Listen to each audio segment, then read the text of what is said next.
Brooke, for the introduction. I really appreciate that, and it's nice to meet someone else with some Tennessee roots. So that was a nice, pleasant surprise. It's an honor to be with you guys this morning, or I should say this afternoon, discussing the importance of pursuing an interconnected pre-K to education to workforce policy continuum here in West Virginia. Next slide. And next slide, please. As shared, my background is a strong mix of public-private education in both policy and practice, particularly when it comes to creating conditions that lead to strengthening the state's educated and skilled workforce. It is as my fellow as a senior fellow here with ExcelinEd that I join you here today. So next slide. For those who may be unfamiliar with ExcelinEd, it's a national policy organization strengthening and specializing in state level policies. Of notable attention is its focus on ed to workforce issues, which is really something that ExcelinEd has taken up over the past several years in connection with my joining in as a senior fellow. So this slide is just intended to give you a sense of ExcelinEd.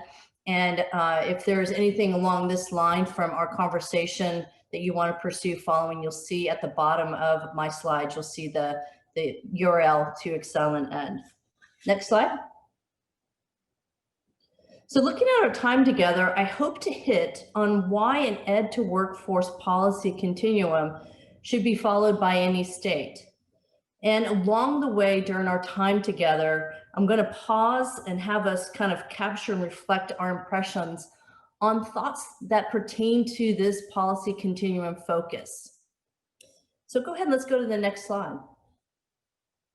And in fact, actually here we're going to reach our first one. Wasn't that pretty quick? So next slide. So using your chat box, I'd like you to take a couple of minutes to respond to the following questions that you see here on the slide. First, what key components should make up a state level policy ed to workforce continuum? And second, what are the key stakeholder groups that should be engaged in an ed to workforce continuum? So these are two key questions I'd like to put before you. So we're going to take the next couple of minutes to do that. As it gets close, I'll provide you a heads up that we're getting close to coming back together to continue our discussion. So go ahead, read the questions and formulate your responses, and go ahead and pop those into the chat box. And again, we'll take a couple of minutes.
I'm seeing some responses pop in, and I really appreciate it. So keep them coming.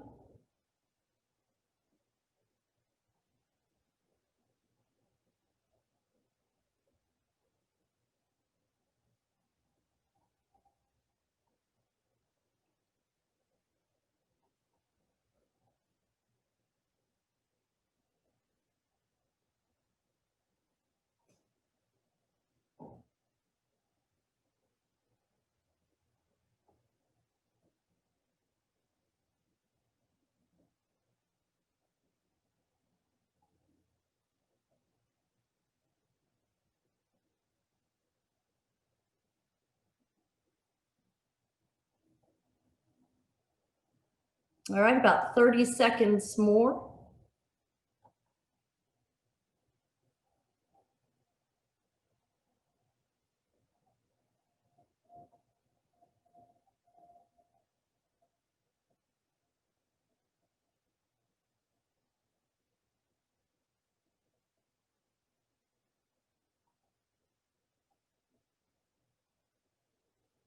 All right, let's come back together. And if you're still typing, no worries, finish out, but we'll continue to come together and proceed with the discussion. So just so you know, and I know we've been seeing some things pop up already, as time permits, we'll continue to highlight some of your responses as we continue on with our time together. Okay, Emily, next slide, please. So let's dive in and look at how current state approaches are often taken when it comes to an education to workforce policy continuum approach. Next slide. So what we find, particularly at ExcelinEd and through my own work, is what we often find is that all too often states pursue what we call the shiny object approach. And what we mean by this is simply that it's often the pursuit of popular policies and programs at that moment. And that's not to say that these policies and programs aren't good, that they don't deliver on their expected outcomes. But when we think about an education to workforce continuum, it's important to understand that these efforts often don't recognize the interconnectedness that needs to be in place between policies, programs, and supports, particularly when you think about it as a span or continuum of learning and experiences that we want our students to have, leading them then into that workforce opportunity. Next slide. So when we look at this, too often we find that many states espouse an ed to workforce approach, but really only a handful of states actually pursue one.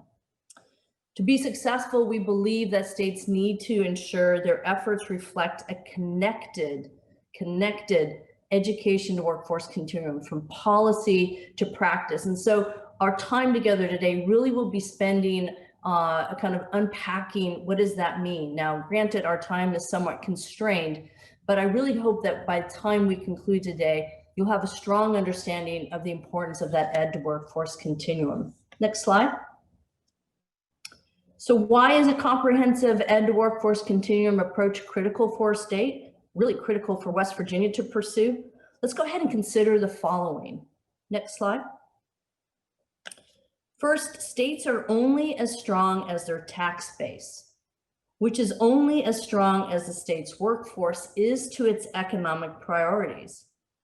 To achieve this, pre-K 16 education, it must be one of those critical vehicles, but it also needs to be careful not to drive students into what we call inadvertent dead ends. The learning is important, but the learning must be able to actually lead to something that allows a student, a learner, to be successful long-term. However, it's really also important to understand that education is not the only vehicle to driving this. A true continuum approach reflects state policies that thread across various state agencies, creating what we view as a robust learner ecosystem, leading to meaningful credentials and success that's aligned with the state's economic priorities. And so when we think about a true continuum approach, it's not only the learning, but where does, again, that learning take you, and who all needs to be a part of that storyline, so that at the end of the day, not only the learner is successful, but ultimately the state is able to reap the rewards from that alignment. Next slide. So as we consider what an education to workforce continuum looks like in West Virginia, let's start by looking at some of the high profile information on the state. And again, some of this may be very familiar to you. Next slide. What we find is your state's priorities actually reflect a very forward approach. It looks at existing and it's looking at growth. The growth mentality is there, and it's looking at both in the interim, but that longer term opportunities for the state. And that's exactly what you want to see. This supports what is already projected and what is already out there known. And that is 70%, it's projected that 70% of West Virginia's long-term employment openings require some occupational preparation beyond a high school diploma. Unfortunately, currently, roughly only 35% of West Virginians hold a workforce relevant credential. This gap becomes more pronounced at the high school level, where only 53% of the state's career and technical education pathways are in a program that's aligned to at least one high demand occupation within their region. And of the 47% that do not align with their regional opportunities, 83% also do not align to high demand occupations across the state. So you're starting to see where needs are, but also where gaps are in terms of the movement of our young people into the areas of strength that we want to see for the state. And I want to be sure to point out the sources for these data are found right at the bottom should anyone want to continue the studying of these particular aspects. Next. So having said all of that, it's important to understand that these are intentional and necessary to address the opportunities that are required for a continuum approach. It's very critically important that we start first with understanding our data, what our data tell us, and then from our data, we use that then to develop that holistic continuum approach that we want to see for a state. Next slide. So how can an ed to workforce policy continuum approach help to address these issues? Next. First, it's important to work from the premise that education to workforce is not one state policy's or one state agency's responsibility. It requires shared commitment, visioning, prioritization, and accountability across policies and across agencies. Second, given this premise, education workforce policies must therefore span pre-K-12 through post-secondary and into the workforce. All of this must be tied and aligned together. They must also reflect all points across the continuum, ensuring a full alignment both vertically and laterally here across systems and across agencies. They must also serve as a vehicle to evaluate promoted programs to ensure continuous pursuit of full alignment from policy to practice, and they must deliver on implementation. And here, that delivery means, simply put, a policy is going to be only as good as its implementation, as we know. And so it's critically important never to lose sight of just simply having good policy. We must also have good implementation of that policy. Next slide. So recognizing this, we believe that a meaningful continuum should reflect 6 main policy areas. And these 6 main policy areas should be reflected in any state across the US. The first area is the learner pathway from pre-K 12 to post-secondary.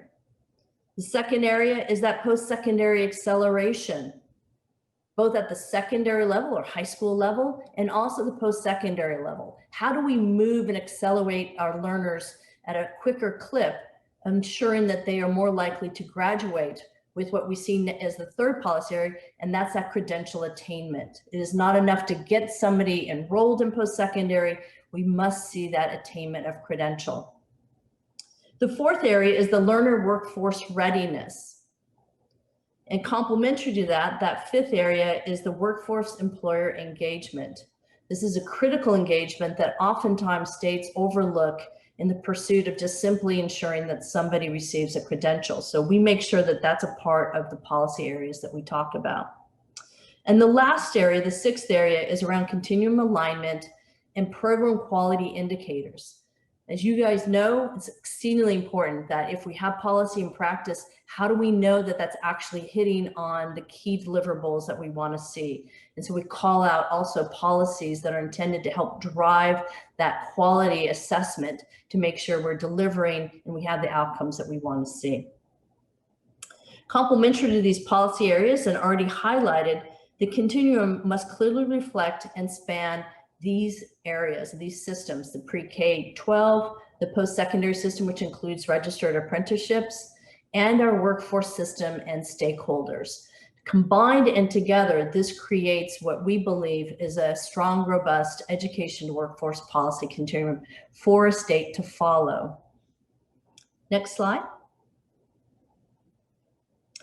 This slide is actually intended to represent what I just shared. The continuum as a visual, reflecting the policies that are needed across the areas and agencies And so, as you can see, we've come a long way from that shiny object discussion that we had at the very beginning. And this is why it's so important that as a state, we look at things in a very holistic way and really take to heart the term continuum. And so here, this visual, and I apologize for the embargo across it, this is going to be a visual that will be used in an upcoming report release. So I had to place that in there. But what you can see beyond that is across the top, you'll see those 6 policy areas. And to the left, going vertically downward, you'll see those spans, both education to workforce. The blocks or the bars that you see going down are the various policies that we would want to see put into place or enhanced on the part of the state. And through those policies, again, you begin to make the connections, you begin to stitch together the areas of policy that ultimately will lead to a very robust continuum for any state along these lines. Next slide. So we've now reached our second pulse check. Next.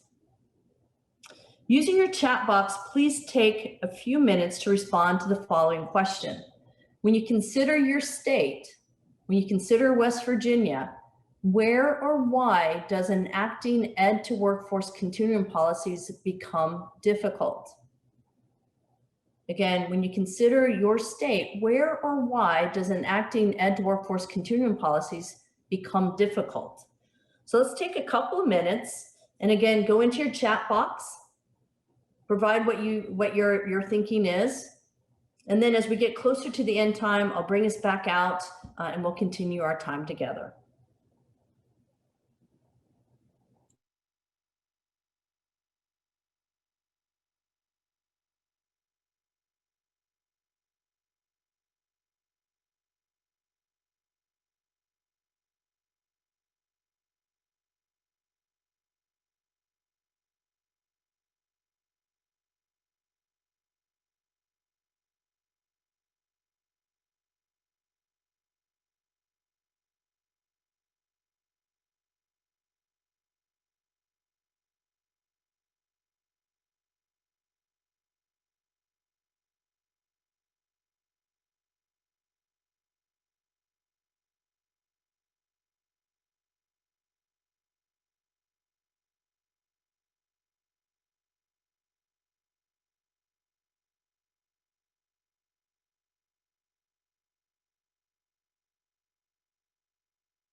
These are great responses popping up. Definitely keep kind of breaking this apart.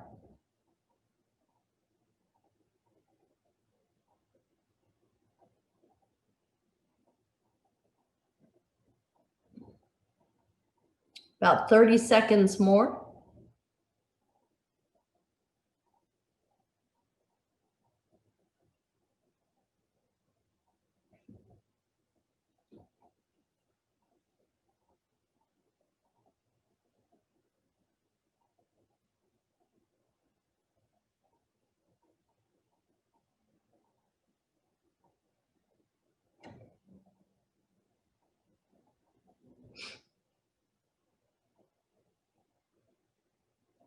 Okay, let's go ahead and come back together. And again, just as with the first one, if you're still typing, by all means, finish your thought.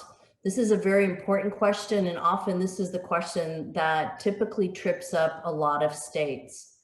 Being able to really kind of break down the areas that become difficult and why do they become difficult. So I'm really appreciative of the responses that you've been providing. So keep them coming. Okay, Emily, let's go to the next slide. So to support our conversation today, I do want to highlight 3 policies within that continuum. And again, I know you couldn't really see all of the policies in that visual that I just provided, but I do want to highlight 3 policies in the continuum that can and should be found in any education continuum in any state. The first one is ensuring a vertical learning alignment. Let's go ahead and go to that next slide.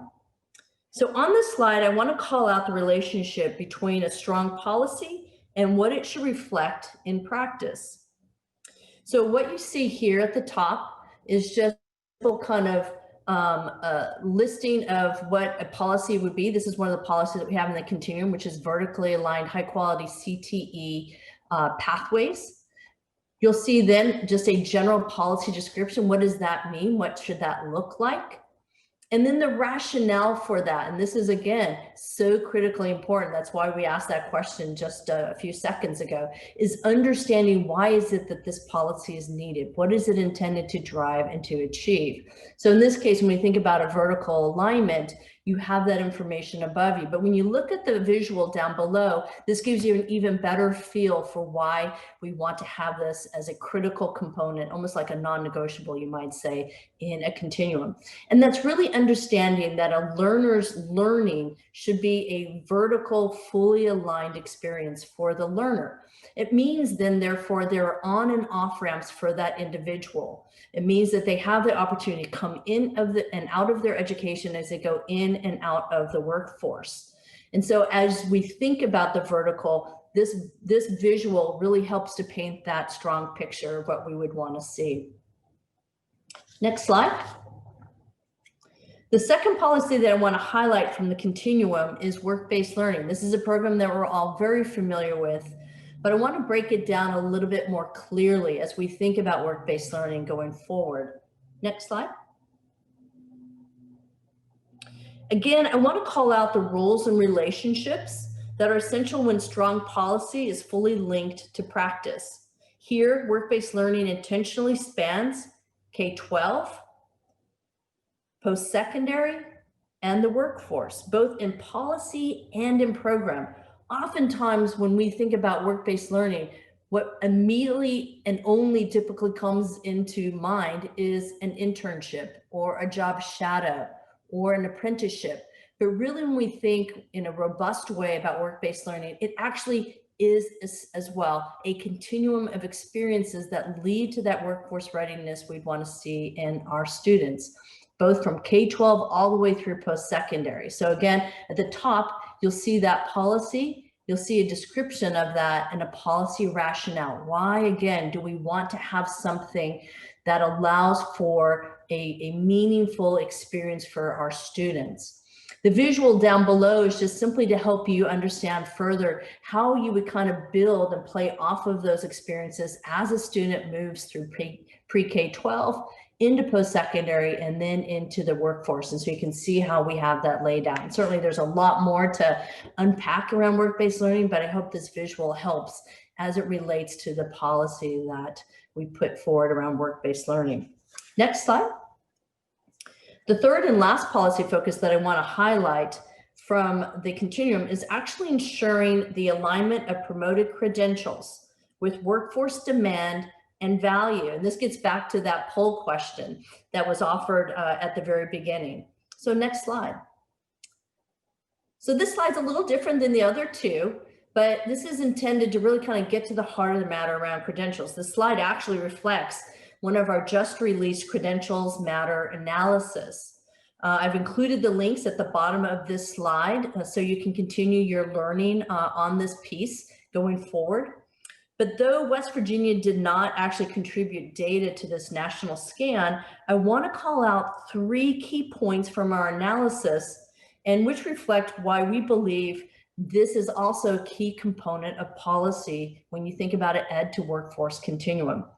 First, no state is highly aligned in terms of credentials earned by high school students and the demand for those credentials in the job market. So no state has a lock on this yet.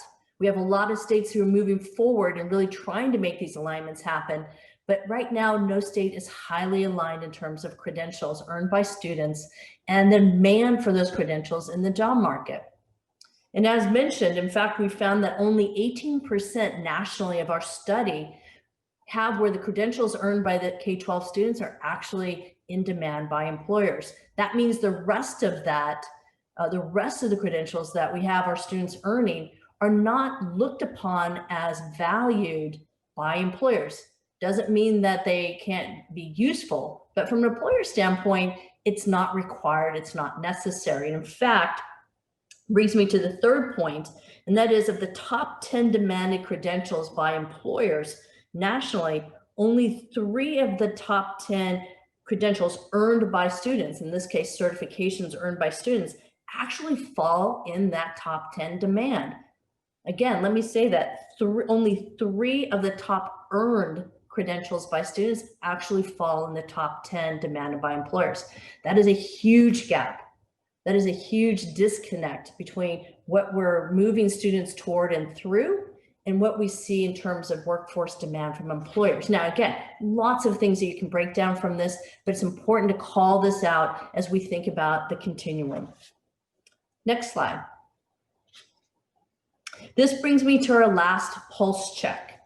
Next.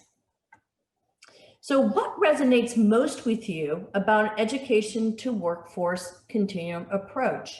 We're going to take only about 60 seconds for this, but again, using the chat box, what resonates most with you about an education to workforce continuum approach? And I put above it, as you can see, just a quick snapshot again of what typically are the main elements of that ed to workforce continuum approach for a state.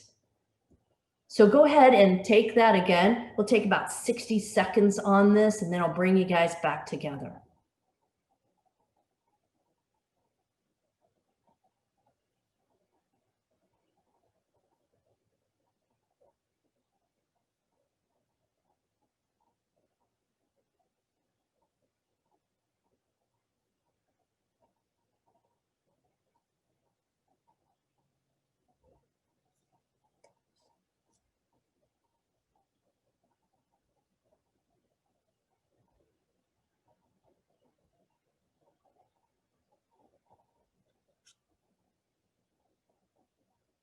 Take a few seconds more on this, so continue to just keep typing and placing this in. It doesn't have to be a long, kind of well thought out, but just some of the key points or aspects of it that really resonates most with you.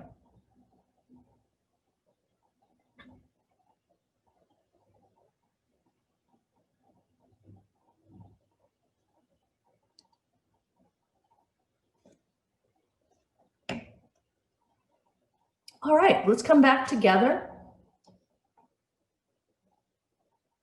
Emily, let's go ahead and go to the next slide.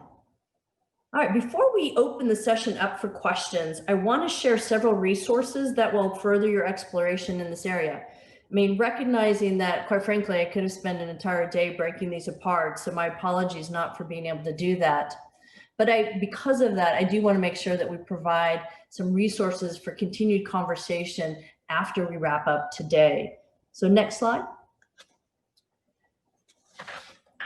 So using the link found at the bottom of the slide, you'll find a variety of policy playbooks, model policies that states can use or legislators can use to really help begin that conversation. And also specific reports addressing the development of a continuum approach. And in fact, you'll see a couple of iterations of the credentials matter analysis as well. Again, to help you have those conversations as you start to think through what does an ed to workforce continuum look like for West Virginia. So also please reach out to me if you have any follow-up questions. You'll see my email embedded into that comment of the slide. And again, I know that there's so much more we could have unpacked, but time constraints will have me conclude here. So with that, I'd like to ask Dr. Quartz to join me for some Q&A. Thank you, Danielle, for that excellent presentation. We do have several questions from the audience. The first question is, you helped build that continuum that you described in Tennessee. Could you share a little bit more about that process, maybe some of the challenges that you encountered in Tennessee, and then also paint a picture for us about the outcomes? How is that continuum benefiting Tennessee students today? Yeah, it's a great question. In fact, just for background too, I'm actually working with the state of Hawaii to do this similar kind of approach to their CTE Ed to Workforce focus. And so really taking a lot of the learning that I acquired from Tennessee, the hard knocks from Tennessee, and are using it now with the state of Hawaii as they look at their alignment. You know, I will say that the key points that are essential is, and I mentioned this in the presentation, start first with understanding your landscape. And that really means unpacking your data, understanding what data you have, what data you're missing, and understanding them from your data. What are we doing currently? What is the alignment or misalignments between the data? And that's education, it's workforce data, it's economic priority data, and education is both K-12 and post-secondary. Unpacking that from a regional and local level as well, and then using the information to then frame out what is it and where is it that we need to go heavy into this. The other piece that I will say is a critical learning component is what we talked about of the bringing together of agencies and stakeholders who all have a place and all have a part to play in this continuum. If you take it simply as it's an education issue, therefore the only education should be solving this, you will fail because this is not just solely an education. It's going to take a lot of stakeholders who come together to really solve this, and policies both at the state level but also in the agency level to help drive the prioritization that's needed. The last piece that I would say is lessons learned is make sure that you know that you're going to have a few bumps in the road. Change is difficult, particularly when we start changing the direction or the movement of our students in areas that they just may not have been accustomed to or provided an opportunity for. So that's changing curriculum, that's changing focus, bringing in new stakeholders. And then I will say, because we started out with data being our top priority, data followed us all the way through. So as things were being built, we created indicators and measures to match against, to say, are we actually moving students in the direction that we want to from that K-12 post-secondary workforce? And so because of that, to that last question, we've been able, and I should say Tennessee is still doing that since I've left, they've been able to match against the data to say, are we hitting our marks? Are we hitting our outcomes that we've set? And if not, where do we need to make adjustments and refinements to that? Great, thank you for that. A question from our audience: how can educators help students answer the question, when am I going to use this, to really motivate students to stay engaged and to finish school and connect what they're learning to that future career? I love that. And I love that question because it's often something that pops up. And this really gets back to the bigger importance of relevance. And I know that was part of that question, but relevance is essential to a student, which means, particularly as we think about CTE, but academic also has a role to play in this, is that with very strong standards and really teaching off those standards, a teacher is able to break down the academic components, the technical components, and the employability components within a CTE program of study. So if done well, the student is ongoingly learning the importance of technical reading and writing, ongoingly understanding the importance of certain math concepts within that field of study that they might be going into. And complementary to that is really working with our academic partners to also reinforce the value of everyday learning and skills, what's happening in the classroom. Having work-based learning be embedded within a student's experience also brings that relevance to the learning. Students are understanding what are the critical skills that they need to have based on what that employer is telling them. If an employer is saying reading is critically important, understanding math is really, really important, the student is going to understand that, oh, I need to have a better handle on that as I think through this, as I think about what it is that I'd like to be as I grow up and go into the workforce. So relevance is critical, and it's important to have that be reflected in the learning and instruction that's taking place in that classroom with the student. If it's disconnected, if they're simply learning in a vacuum, then you'll never cross that bridge into relevance for that student. Thank you. And I know, just to build on that, you shared in that continuum that we don't wait till high school to have those employability standards embedded and to have that discussion with students. So could you talk a little bit more about how that begins and how that is really across the whole education continuum? Yeah, it is actually one of the most critical aspects. And in a lot of ways, it's one of the easiest things to fold into the learning experience. So typically what often happens is that in the lower grades, and definitely as we get higher, but particularly in the lower grades, we will expose students to a field trip to a local employer, and the students get to walk around and they get to see how cheese is made, or how crops are grown. And it is a great field trip for the students when they're young, but oftentimes we don't make that strong connection to what does that mean back in the classroom, and how does the teacher in that classroom in those early grades weave that into learning that the student is taking and receiving on an ongoing basis. So the early grades is definitely bringing in individuals and going into situations where the student can see all the different ways in which they could be something or somebody when they grow older, but have it connected back to the learning. So having additional lesson plans where the student is continuing to unpack what they did at that field trip, or continue to unpack what that speaker said. As we get older into middle school, but particularly into high school, what we did in Tennessee and what I'm doing with Hawaii right now is, as we recalibrate the standards for CTE for these courses and programs of study, we intentionally call out work-based learning opportunities in that learning experience. So instead of just simply learning how crops are grown, we then also embed within those standards work-based experience that would allow the student to, as a class, to either go off-site to work with an employer, or they do one-on-one informational interviews with employers. But the intention is to further reinforce that learning experience that is part of the standards. Because that doesn't often happen, and we still kind of keep things isolated from, say, job shadow or internship, again, the student often isn't able to make those strong connections between what they're learning to what's happening. By embedding that within the instruction, it's often how we get to the heart of the matter.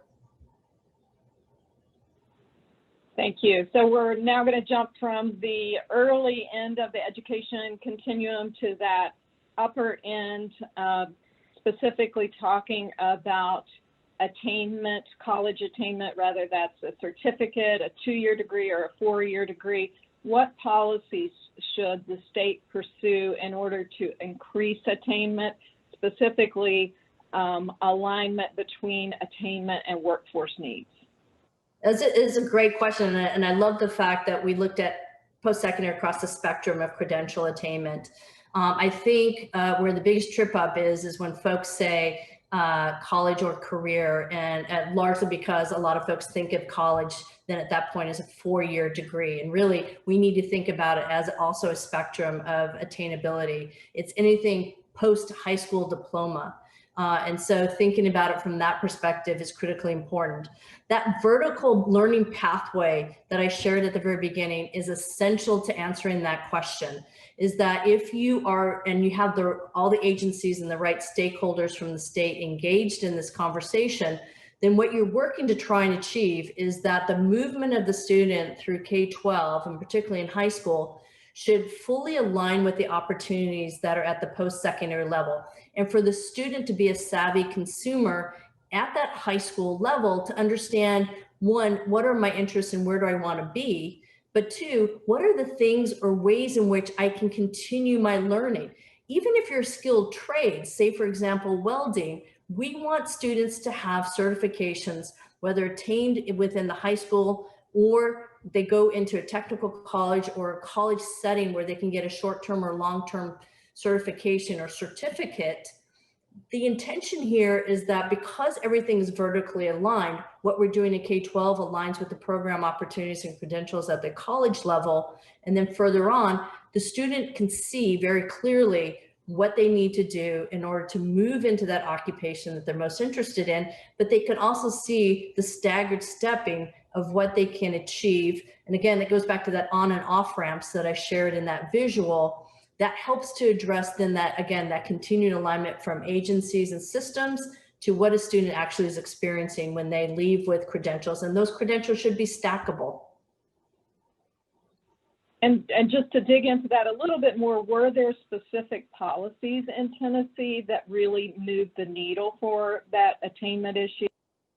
Yeah, and this comes a little bit into that acceleration piece as well. So as we completely kind of revised our K-12 CTE, in Tennessee, we've got technical colleges as well as community colleges. We have technical college system. We worked hand in glove with our technical colleges particularly. So as we were looking at what we wanted to do, did those advanced level courses at our level match to entry level courses at the technical college level? And we wanted that, obviously. And once we were able to affirm that, particularly from the technical college level, they were able then to say, okay, with students taking this, we can give dual enrollment credit for students. So already the student had an opportunity to get, their legs into that next level, that next stage of learning. And then the other piece that we did, and these are all policies, the other policy piece that we did is that we also then took the industry valued certifications that we tied, those certifications that you saw on the Credentials Matter slide. We took certifications that we knew matched to those policies, those programs of study. And the technical colleges then also said, if a student comes with that certification, we will give additional credit to that student. And so again, here's the student going in, and we've now accelerated their path to getting that next level credential that we want them to see. And those are policy pieces. They aren't difficult, but it's just sitting down and really thinking through what is it that we want to achieve, and who are the players that need to be there to achieve that. Thank you. And our last question, I think you teed up perfectly. How did you get everyone involved in that cross-sector partnership in Tennessee? Were there people who didn't think coordination was important, and how did you overcome that? I don't think we found anybody, I never found anyone that didn't think it was important, largely because if you frame it in the correct manner, which is how do we ensure that our next generation is well skilled and well ready for success, you can sit down with any agency and have a discussion. Now, that doesn't mean that everyone signs on immediately and changes their own policy priorities. That takes a little bit harder work. But the first step is getting people together and being of like-mindedness to say, yes, you know what, that is critically important. Because when you take it from that angle resonates with agencies in economic development. It resonates with agencies in the labor market or workforce, Department of Labor. It resonates at the post-secondary level, because everyone wants to make sure that we're moving our folks through that next generation through so that they can be successful. It may look differently for each agencies, and that's where the conversations happen, but everyone can agree on that. And I think that's why, too, this topic is universally accepted across all political parties. This is an easy conversation to have because everyone wants to make sure that that next generation is successful and they've got the skills to be successful. And so what do we need to do to have that begin to happen? Now, this doesn't happen overnight. It took, for me, it took close to about 3 years before we finally had everything done in terms of policy and then practice and being able to then begin collect data to confirm we were moving in the right direction with our stakeholders. But it is an easy conversation to begin that process. It just takes a little stamina to stay with it and to understand that it's not a one policy approach. You have multiple things that you really need to be thinking about. And that's why that continuum approach is so important.